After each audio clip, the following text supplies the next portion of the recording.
এবং এই ভালো নির্বাচনের জন্য বেগম খালেদা জিয়া মৃত্যুর খুব কাছাকাছি থেকে ফিরে এসেছে। তাকে চিকিৎসা পর্যন্ত হাসিনা করতে দেয় নাই, মুক্তি তো দেয় নাই। মিথ্যা মামলায় তাকে নিম্ন আদালতে 5 বছর, উচ্চ আদালতে সেটা বাড়িয়ে 10 বছরের সাজা করেছিলেন, তিনি 6 বছর জেলে ছিলেন। সেই লড়াইয়ে বাংলাদেশ মুক্ত হয়েছে। সেই মুক্তির বাস্তব ভিত্তি আনুষ্ঠানিকভাবে দিতে হলে একটি নির্বাচিত সরকার প্রতিষ্ঠা করতে হবে। এখন যেটি আমাদের গত 16 বছর ছিল না, এখনো নাই। সরকার বলেছে তারা প্রতিশ্রুতিবদ্ধ।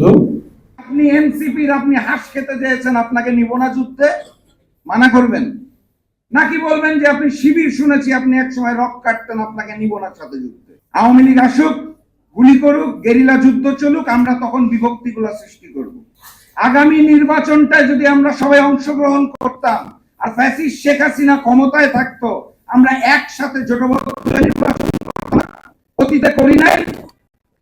ফ্যাসিস্ট শেখ হাসিনা চলে যাওয়ার পর আমরা আলাদা হয়ে গেলাম, একটা ভ্যাকুয়াম ক্রিয়েট করে দিলাম। আমরা তো পারতাম সবাই একসাথে থাকতে, একসাথে আগামী জাতীয় নির্বাচনটায় অংশগ্রহণ করে একসাথে 5 বছর দেশটাকে সংস্কার করা, রাষ্ট্রটাকে মেরামত করা এবং আওয়ামী লীগকে চিরতরে নিশ্চিহ্ন করতে পারতাম।